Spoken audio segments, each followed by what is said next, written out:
नुमाइंदों को कामयाब नहीं करेंगे। ये लोग सिर्फ आपका इस्तेमाल करते रहेंगे।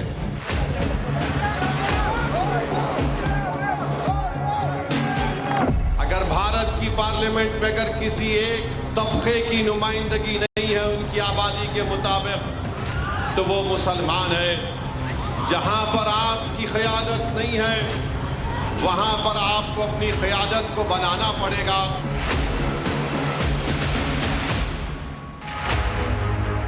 तकरीरें जबरदस्त, तेवर सख्त और विरोधियों पर तीखे तंज करने में सिद्धस्त। अपने समर्थकों के बीच सुपरहिट हैदराबादी भाईजान ओवैसी मुस्लिम वोटों के सहारे अपनी राजनीति को हैदराबाद की चार मीनार के दायरे से बाहर निकालकर राष्ट्रीय फलक पर ले जाने को बेकरार हैं। मजलिस को राष्ट्रीय पार्टी बनाने का ख्वाब लिए महाराष्ट्र की सियासी महाभारत में भाईजान किस्मत आजमाने तो उतर चुके हैं, लेकिन फ्रंट फुट पर खुलकर खेलते नजर नहीं आ रहे। तभी तो साल 2019 के विधानसभा चुनाव में 44 सीट पर अपने उम्मीदवार उतारने वाले ओवैसी इस बार महाराष्ट्र विधानसभा के चुनाव में सिर्फ 14 सीटों पर अपना दमखम दिखाएंगे। जाहिर है, सवाल उठना लाजमी है कि ओवैसी इस बार कम सीटों पर क्यों लड़ रहे हैं। हरियाणा चुनाव के नतीजों के बाद जिस तरह से विपक्ष को झटका लगा, उसे देखते हुए ओवैसी कहीं न कहीं ये मान कर चल रहे थे कि महाराष्ट्र चुनाव में वे महाविकास आघाड़ी में एंट्री पाने में कामयाब होंगे। इसके लिए ओवैसी ने कई कोशिशें भी की। सबसे पहले उम्मीदवारों का ऐलान कर उन्होंने दबाव भी बनाया, लेकिन उनकी तमाम कोशिशें कामयाब नहीं हो पाई। अब ओवैसी एकला चलोगे के रास्ते पर हैं। लेकिन सबसे बड़ी बात यह है कि ओवैसी ने महाराष्ट्र की सिर्फ 14 सीटों पर ही अपने उम्मीदवार उतारे हैं, और इसीलिए ये सवाल उठाए जा रहे हैं कि आखिर ओवैसी 44 सीटों से सीधे 14 सीटों पर अटक क्यों गए। महाराष्ट्र को ओवैसी की सियासी प्रयोगशाला के तौर पर जाना जाता है, जहां उन्होंने हैदराबाद के बाहर सही मायनों में पहली बार कामयाबी का स्वाद चखा था। 2014 के विधानसभा चुनाव में AIMIM 24 सीटों पर चुनाव लड़ी थी, जिनमें से 2 सीटों पर ही उसे जीत मिली। 2019 में ओवैसी का हौसला बढ़ा तो सीटें भी बढ़कर 44 हो गईं, लेकिन सीटें बढ़ी नहीं, 2 सीटों पर ही जीत मिली। लेकिन इस बार ओवैसी ने सिर्फ 14 सीटों पर उम्मीदवार उतारे। सवाल यही है कि ओवैसी अचानक बैकफुट पर क्यों है? क्या इसके पीछे उनकी कोई सधी रणनीति है या बड़ी मजबूरी? इसका सबसे बड़ा कारण ये लगता है कि महाराष्ट्र में वोटों का ध्रुवीकरण यानी पोलराइजेशन हो रहा है।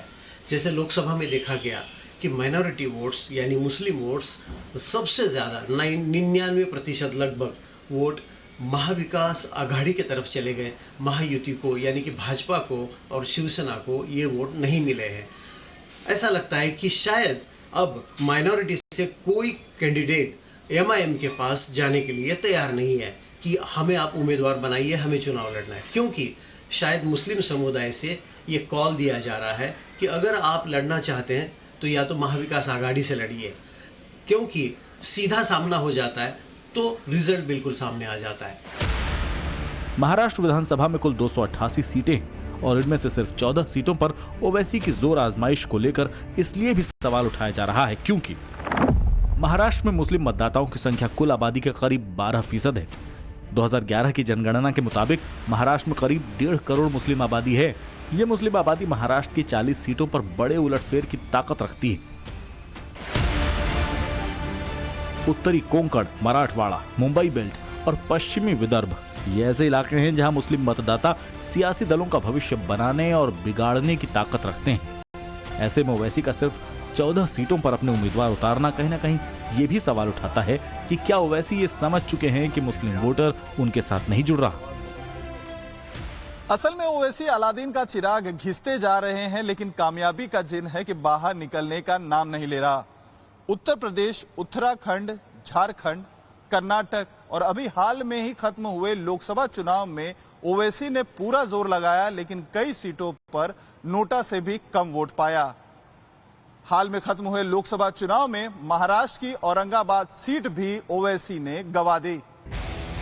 जाहिर है महाराष्ट्र में ओवैसी के लिए मुकाबला करो या मरो का है, इसीलिए वो फूंक फूंक के कदम रख रहे हैं। ओवैसी ने सिर्फ उन्हीं 14 सीटों को लड़ने के लिए चुना है जिन पर मुस्लिम आबादी 30% से ज्यादा है। इतना ही नहीं, ओवैसी ने जिन 14 उम्मीदवारों पर दांव लगाया है उनमें 11 मुस्लिम और 3 दलित प्रत्याशी हैं। कहने की बात नहीं है कि ओवैसी का फोकस दलित और मुस्लिम वोट बैंक पर है, क्योंकि महाराष्ट्र में 13% दलित और 12% मुस्लिम आबादी है। इन्हीं दोनों समुदायों पर फोकस समाजवादी पार्टी और कांग्रेस समेत दूसरे दलों का भी है। महाराष्ट्र में दलित और मुस्लिमों को एकजुट करने के लिए अब तक कई नेताओं ने कोशिशें की, लेकिन कोई भी इसे जमीन पर नहीं उतार पाया। ओवैसी ने साल 2019 के लोकसभा चुनाव में इसी फॉर्मूले पर अमल करके महाराष्ट्र में प्रकाश आंबेडकर से गठबंधन किया था, लेकिन इस बार ओवैसी अपने दम पर दलित मुस्लिम समीकरण साधने की कवायद में हैं। इसके लिए उन्होंने खास रणनीति के तहत टारगेट छोटा रखा है, सिर्फ 14 सीटें। ओवैसी ये बात बखूबी जानते हैं कि वो मुस्लिम वोट के दम पर ही अपनी सियासी जगह बना सकते हैं, लिहाजा वो अपनी तकरीरों में दलितों और मुस्लिमों की ही बात कर रहे हैं। भाई टीटीडी भी हिंदू धर्म का एक बोर्ड है, Andhra Pradesh Hindu endowment charitable purpose का बोर्ड भी हिंदू धर्म के लिए है, वक्फ बोर्ड भी जो है वो मुस्लिम धर्म के लिए है। अब जब वक्फ बोर्ड की बात आ रही है तो आप उसमें बोल रहे हैं कि नहीं मुसलमान नहीं नॉन मुस्लिम बनेंगे, और सेंट्रल वक्फ काउंसिल में आप बोल रहे हैं कि नहीं मिनिमम 2 नॉन मुस्लिम बनेंगे, और उसमें कम से कम जो है आप बोल रहे हैं कि 2 से बढ़ाकर आप 12 बना देंगे, यानी सेंट्रल वक्फ काउंसिल में नॉन मुस्लिम मेजॉरिटी हो जाएंगे, स्टेट वक्फ बोर्ड में आप नॉन मुस्लिम को बनाएंगे, तो ये पैरिटी होना चाहिए ना। तो वक्फ जो बिल लाया नरेंद्र मोदी ने लाया है वो वक्फ को बचाने के लिए नहीं लाया है, वक्फ को बचाने के लिए नहीं बल्कि वक्फ को लूटने के लिए लाए हैं। जिस जमीन का मालिक अल्लाह है, नरेंद्र मोदी कह रहे कि नहीं उसका मालिक मैं होऊंगा और कलेक्टर मेरा नायब होगा वहां पर। इनकी नीयत साफ नहीं है नरेंद्र मोदी की। कल जब ये बिल लेकर आएंगे पार्लियामेंट में तो बोलेंगे देखो मुसलमानों से हमने उनकी मस्जिद छीन ली, हमने दरगाह छीन ली, उन लोगों से हमने उनकी जमीन छीन ली। पहले झूठा प्रोपेगेंडा करे पूरे देश में 8 लाख के मुसलमानों के कितने बोले 5.5 लाख एकड़ है।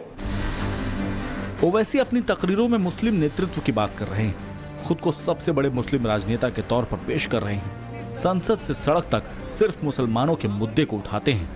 यही कोशिश वो महाराष्ट्र में कर रहे हैं, लेकिन वो अपनी इमेज को लेकर भी बेहद सतर्क हैं, क्योंकि ओवैसी पर विरोधी दल अक्सर ये आरोप लगाते हैं कि वो बीजेपी को फायदा पहुंचाते हैं। चुनाव किसी भी राज्य में हो वो बीजेपी की तरफ से बल्लेबाजी करने आ जाते हैं। ओवैसी को अक्सर बीजेपी की बी टीम कहकर कटघरे में खड़ा किया जाता है। मुसलमानों को ये संदेश देने की कोशिश की जाती है कि ओवैसी का काम ही है बीजेपी को फायदा पहुंचाना। हालांकि ओवैसी इसका समय समय पर जवाब दे देते हैं। इलेक्शन के नतीजे आने के बाद बीजेपी ने तय कर लिया कि हम मुसलमानों को तकलीफ देंगे, हम मुसलमानों को परेशान करेंगे, हम मुसलमानों को बेइज्जत करेंगे और मुसलमानों को जो कानूनी मौक़िफ़ है उसको उनसे छीन लिया जाएगा। इसीलिए आज आप देखते हैं कि जब पार्लिमानी इलेक्शन के नतीजे आए, इज्तिमाई तौर पर मुसलमानों को तकलीफ देने के लिए बीजेपी और आरएसएस ने एक नया मंसूबा बनाया। हम देखते हैं कि मध्य प्रदेश में घरों को बुलडोजरों से तोड़ दिया गया। हम देखते हैं कि किसी मासूम मुसलमान को रोककर पीटकर उसका वीडियो बनाया जाता है। हम देखते हैं कि हमारी माँ और बहनों के ऊपर रिमार्क किए जाती हैं, और ये सबसे ज़्यादा पार्लिमानी इलेक्शन के रिजल्ट और नतीजे आने के बाद हम देख रहे हैं। जिस तरह ओवैसी को चुनाव दर चुनाव नाकामी मिली, जिस तरह वो मुस्लिम वोट बैंक के फिक्स डिपॉजिट को अपने हक में इस्तेमाल नहीं कर पाए, उससे ऐसा लगता है कि कांग्रेस और समाजवादी पार्टी जैसे दल कहीं ना कहीं ये नैरेटिव बनाने में कामयाब रहे कि ओवैसी बीजेपी को फायदा पहुंचाते हैं। और यही ओवैसी के डर की असली वजह भी है, क्योंकि बीते कुछ चुनावों को देखें तो मुस्लिम वोट बैंक उस शिद्दत से ओवैसी के साथ नहीं जुड़ता दिखा जितना वो दावा करते हैं। और शायद यही वजह है कि ओवैसी बीजेपी की बी टीम वाले इस दाग को धोने में जुट गए हैं और शुरुआत उसी महाराष्ट्र से कर रहे हैं जहां उन्होंने साल 2014 में कामयाबी की कहानी लिखी थी। महाराष्ट्र में कम सीटों पर उम्मीदवार उतारना ओवैसी की उस रणनीति का हिस्सा हो सकता है जिसके तहत मुस्लिम वोटर्स को ये संदेश दिया जा सके कि वे ज्यादा सीटों के बजाय सिर्फ सिलेक्टेड सीटों पर चुनाव इसलिए लड़ रहे हैं ताकि मुस्लिम वोटों का बिखराव रोका जा सके। जिन सीटों पर उन्हें जीत की संभावना दिखाई दे रही है, सिर्फ उन्हीं सीटों पर वे चुनाव लड़ रहे हैं।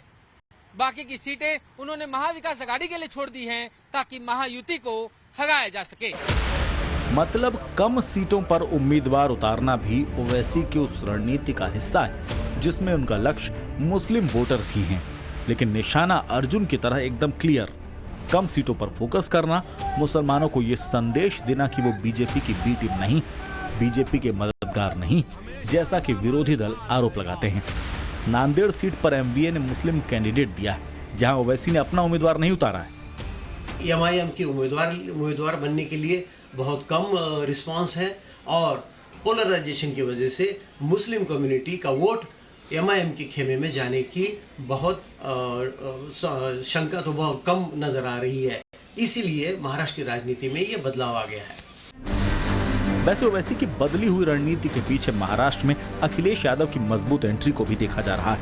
ओवैसी और अखिलेश दोनों की राजनीति का बेस मुस्लिम वोट बैंक है और महाराष्ट्र के चुनावी नतीजों के आंकड़े बताते हैं कि मुस्लिम बहुल सीटों पर भी ओवैसी को कोई बड़ी कामयाबी नहीं मिली। इस बार समाजवादी पार्टी भी मुस्लिम वोटों में सेंध लगाने आ गई है। 2019 में जिन धुले और मालेगांव की 2 सीटों पर ओवैसी ने जीत दर्ज की थी, इस बार समाजवादी पार्टी ने उन सीटों पर कैंडिडेट उतार दिए। ये भी कारण है कि ओवैसी कम सीटों पर उम्मीदवार उतारकर उन्हीं सीटों पर फोकस करना चाहते हैं जहां वो जीते या जहां जीतने की उम्मीद है। क्या ये बात करी हमसे, हम भी नहीं चाहते कि महाराष्ट्र में फडणवीस और शिंदे की सरकार बने। अब वो उनको तय करना है। मैंने पब्लिकली भी इस बात को कहा है, तो अब और हम क्या कर सकते हैं। मगर हमको तो अपनी पार्टी है वहाँ पर, हमारे स्ट्रांग पॉलिटिकल प्रेजेंस है हमारा वहाँ पर। और आज से 3-4 दिन पहले जो मराठा रिजर्वेशन के एक बहुत बड़े नेता है जनाब जरंगे पाटिल साहब से भी इम्तियाज जलील साहब जाकर बातचीत की है, बहुत देर उनसे बातचीत हुई।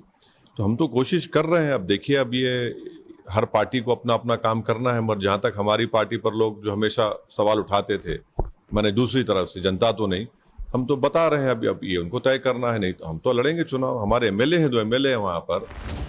असल में इस बार महाराष्ट्र का विधानसभा चुनाव कई मायनों में बहुत अलग होने जा रहा है, जिसमें ऊंट किस करवट बैठेगा किसी को नहीं पता। अखिलेश और असदुद्दीन ओवैसी दोनों ने ही महाविकास अघाड़ी में शामिल होने के लिए एड़ी चोटी का जोर लगा दिया, लेकिन दोनों को ही एमवीए ने ठेंगा दिखा दिया। नतीजा ये कि अब अखिलेश और ओवैसी दोनों ही महाविकास अघाड़ी की टेंशन बढ़ा रहे हैं। पहले 5 सीटें मांगने वाले अखिलेश को जब एमवीए में शामिल नहीं किया गया तो उन्होंने अब 9 सीटों पर अपने उम्मीदवार उतार दिए। हालांकि समाजवादी पार्टी दावा कर रही है कि उसने उन 9 सीटों पर उम्मीदवार उतारे हैं जहां महाविकास अघाड़ी में शामिल दल कभी नहीं जीते। समाजवादी पार्टी का तर्क है कि उसने जहां जहां उम्मीदवार उतारे हैं उनमें से ज्यादातर सीटें मुस्लिम वोटर्स के प्रभाव वाली हैं। एसपी ने जिन 9 उम्मीदवारों को मैदान में उतारा है उनमें से 7 मुस्लिम हैं। महाराष्ट्र में महाविकास अघाड़ी में शामिल न होने का गुस्सा अखिलेश की बातों में भी नजर आ रहा है। महाराष्ट्र में पार्टी को क्यों इग्नोर किया जा रहा है आपको लगता है, और कितनी? ये मुझसे मत पूछो। हम तो इग्नोर होने वाले लोगों में से हो सकते हैं, लेकिन जो इग्नोर कर रहे हैं उनसे पूछना चाहिए आपको। तो कितनी सीटों पर से लड़ने का फैसला? देखिए, समाजवादी पार्टी के प्रदेश अध्यक्ष तय करेंगे। जहां संगठन होगा और पहले कोशिश करेंगे कि हम लोग गठबंधन में रहें। अगर वो गठबंधन में नहीं रखना चाहते हैं तो वहीं पर लड़ेंगे जहां पर हमारी पार्टी को वोट मिलेगा, या संगठन है जो पहले से काम करते हैं वहीं पर लड़ेंगे, जिससे कि गठबंधन का नुकसान नहीं हो। लेकिन राजनीति में ये समझना चाहिए, त्याग की कोई जगह नहीं है। 25 सीटों राजनीति में त्याग की कोई जगह नहीं है। जिस तरह से महाराष्ट्र में इस समय सियासी समीकरण बन रहे हैं, उससे ये सवाल भी खड़ा होता है कि कहीं महाराष्ट्र में हरियाणा जैसा हाल तो नहीं होगा, क्योंकि कई ऐसी सीटें भी हैं जिन पर कहने को तो फ्रेंडली फाइट है, लेकिन यही फ्रेंडली फाइट सियासत के समीकरण को बदल सकती है। सीधे शब्दों में कहें तो ओवैसी और अखिलेश मिलकर महाविकास अघाड़ी का खेल बिगाड़ सकते हैं। जो समीकरण सामने आ रहे हैं उससे तो कम से कम यही लग रहा है। जो स्थिति बन रही है उसमें 5 सीटें ऐसी हैं जहां फ्रेंडली फाइट के नाम पर एमवीए उम्मीदवार ही आमने सामने हैं। समाजवादी पार्टी को एमवीए में ना शामिल करना हरियाणा की तरह कांग्रेस के लिए गले की हड्डी बन सकता है। समाजवादी पार्टी ने 5 सीटें मांगी थी, लेकिन बात नहीं बनी तो 9 उम्मीदवार खड़े कर दिए। जाहिर है इन 9 सीटों पर महाविकास अघाड़ी की मुश्किलें बढ़ना तय।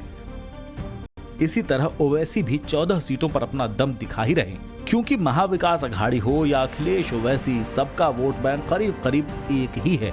ऐसे में अगर जरा वोटों का बिखराव हुआ तो खेल खराब होते देर नहीं लगेगी। ब्यूरो रिपोर्ट, टाइम्स नाउ, नव भारत।